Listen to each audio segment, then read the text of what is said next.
আল্লাহর রাসূল সাল্লাল্লাহু আলাইহি ওয়াসাল্লাম হাদিসের মধ্যে বর্ণনা করলেন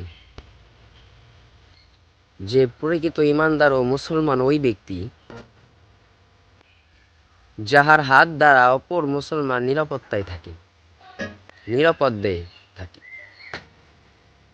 নবী করিম সাল্লাল্লাহু আলাইহি ওয়াসাল্লাম হাদিসের মধ্যে বর্ণনা করছেন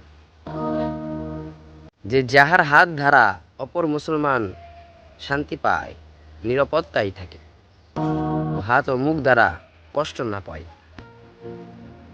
এই মানুষগুলি মূলত ঈমানদার ও মূলত ভালো মানুষ।